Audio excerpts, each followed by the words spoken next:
Hey friends, welcome to or back to my channel. For those of you that are new here, my name is Abby.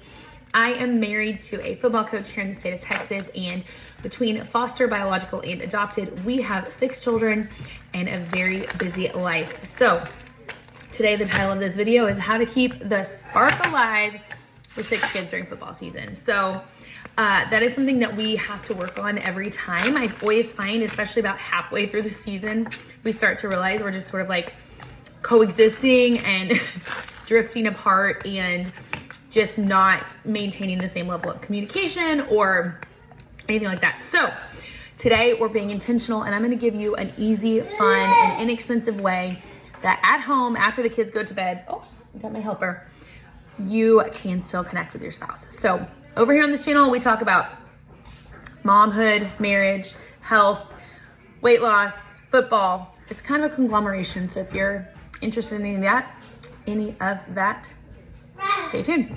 So I'm just gonna make a fun little dessert. I'm gonna make some dark chocolate covered strawberries. So I just have a bar of Hershey's dark chocolate. I'm gonna microwave it in a coffee mug, and I have a dozen strawberries. I'm just gonna dip, set them on some wax paper, and tell you about our little at-home date night. I would say that Brenton and I are both very reflective people. And in the past, I don't know, 4 years or so with Optavia, we've also become very driven for personal development in like all areas of our life. And we love to thrive, and surviving is uncomfortable. And I put out a video the other day about how I feel like we've just been in survival mode, and it's just not a comfortable place to be. So I know that it takes intentionality. Baby, I'm filming. What? Yes, you can have a snack. I know that it takes intentionality to progress. And so this is one way. It's actually a Monday night. He gets home pretty late on Monday nights, usually around 8:30, 8:45. But we had very little time together over the weekend because kids and craziness and football. He works a lot. So we're gonna take some time together tonight. Just set aside an hour. That's all it takes to just be together. So my chocolate, I'm gonna melt in 30-second increments. I love this dessert because it's easy, but it still feels special because it's not an all the time thing, and it's fruit and dark chocolate, which is pretty healthy as far as the spectrum of desserts go. So it checks all the boxes for me in that way. We're gonna spend some time in conversation, and to do that, I'm gonna do some conversation prompt cards just so that we don't end up talking about bills and kids and the house and that kind of thing. So I'm gonna share with you what those prompts are as I write them out. But for now, I'm gonna get out the chocolate, and we'll kind of just do a little story time while I dip these strawberries. Okay, so the trick to making chocolate covered strawberries is making sure that you dry them off really well after you wash them, and that your chocolate doesn't burn. So I always do 30-second increments in the microwave, and a coffee cup is the best vessel to melt it in. So Brenton and I have been married for 14 years, and he has been a football coach he was a football player for one of those years in college, finishing his 5th year, and then a football coach for the rest of the time. I had no coaching wife. Well, obviously I didn't have any coaching wife experience, but I did not come from a coaching family. So I definitely did not know what to expect. It definitely took me years to kind of fully embrace the lifestyle, and him being gone and me doing everything like on my own during those times of the year. But now I have fully embraced it. We are an all-in football family, and I love it. However, that doesn't mean that there aren't hard days. And it doesn't mean, especially when you're having like a losing season, when you're winning, everything's hunky-dory. But like right now we're 0-4, and we're having a losing season so far. Doesn't mean that can't change, but it's just hard because it's hard for them not to bring home like the stress of work. And you know, when your job security and future lies in the hands of 15 to 18-year-old boys, that can be stressful on a marriage. But I find that part of surviving the season and thriving through, or trying to thrive through the season, is just really being intentional.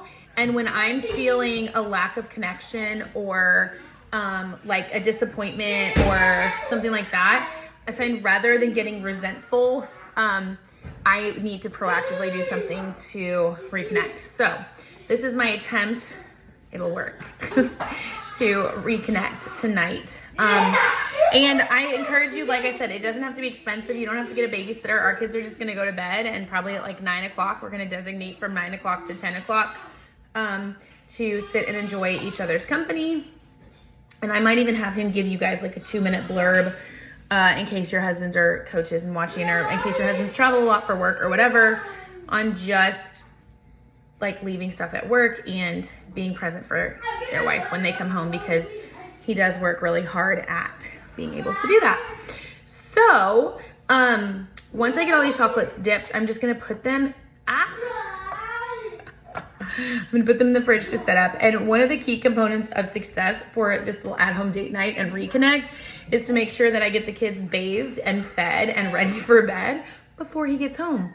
I also like to try to have like the house cleaned up a little bit, which I know that's putting, okay, the stem's falling off. I know that's putting a lot on myself, but it really just helps me to be able to ultimately relax and enjoy our time together when I'm not staring at a mess. This one's gonna look a little funky, but we didn't say we were going for like all-star chocolate dip strawberries. Just, they'll taste good. They'll be just fine. And I'm gonna show you guys the conversation prompts as well that we're gonna do. I just literally Googled them, and I'm gonna write them on little note cards so we can pull them. Hi, baby. No, this is mommy's. So we can pull them out of a little hat or bowl or something and take turns answering them. Oh my goodness, rare surprise. They're getting done early because no one showed up to the like community film session. So yay, that never happens. I guess everyone was busy tonight. So I was gonna quickly write these cards out, and there are like, how many questions? I don't know, 1, 2, 3, 4, 5, 6, 7, 8, 9, 12 questions. What's one thing you're afraid to tell anyone else? So some of these questions are like kind of deeper level, and then some are more like, what do you like about our physical relationship? What could we improve? You know, things like that. Just like a good communication. But I find like having cards really helps to stay focused and intentional. And like I said, not to get the conversation to like bills and kids. So I will post a list of these at the end of this, but like one's fun. If you could relive one day of a relationship, what would it be? What do you need most in a friend right now? When did you know you loved me? Just kind of some cool, fun, deeper thinking questions. So we might not do all of them. We'll see how it goes. We might not each answer every one, but I find that just like being intentional is the name of the game here. Okay, I got all the cards written out. I'm just gonna put them in like a little coffee cup. I've got the strawberries in the fridge. We're gonna feed the kids, get them put to bed because he's coming home early. And so it's gonna be a good night. I'm gonna try to see if he'll speak to the whole busy man, loving your wife well thing for a few minutes before we get started on the date night. And then we're turning the cameras off to enjoy each other's company. So I didn't even tell you, but I was filming a YouTube video, or I'm in the process of filming it, about staying connected when you have a lot of kids during football season. Mommy, did you sign it? I had all these bright ideas, and it's not going as planned.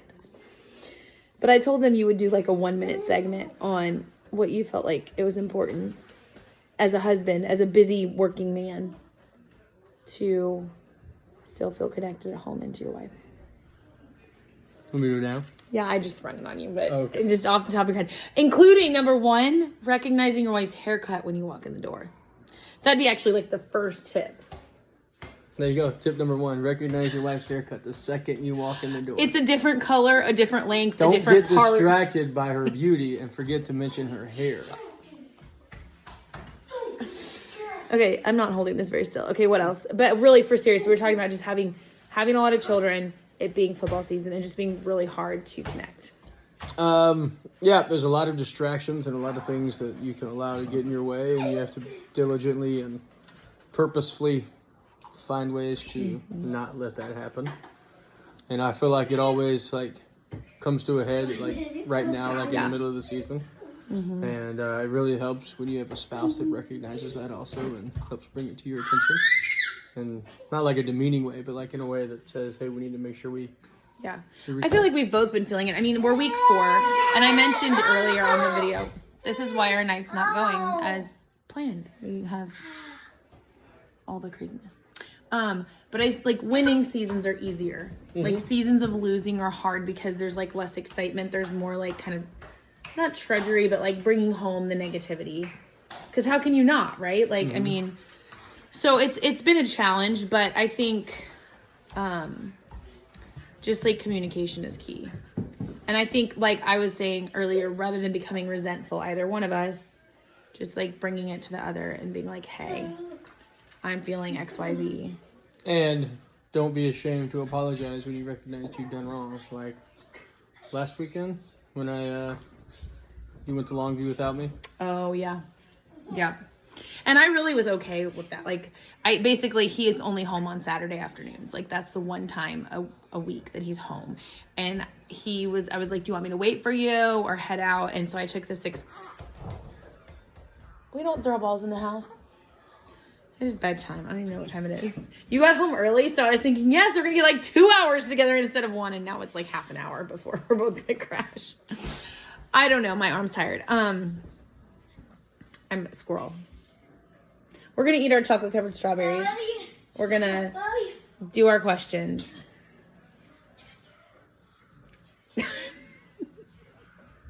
It feels forced sometimes, doesn't it? You have to force it sometimes. You have to force it sometimes. You never regret the time spent together. And it's like going to the gym. Like even when you don't feel like it or when you're tired or you'd rather go take a bath or read a book or whatever. Like sometimes even just faking it till you make it. I don't know. What would you say to that? Like sometimes you just have to like push through, and even on a Monday night. And if you haven't watched, what was the Sound of Hope? Oh, we did watch that. If you haven't watched the last Sound night. of Hope movie, you need to watch it. That wasn't like a very good like date movie because No, but we both cried a make lot sure of it. you have some tissues. Yeah, we cried. But I mean, we did feel connected after that. It was just a different kind. It wasn't like, I don't know how do you tactfully say. It wasn't like romantic. Let's put it that way. It was like a sad tearjerker, heart turner.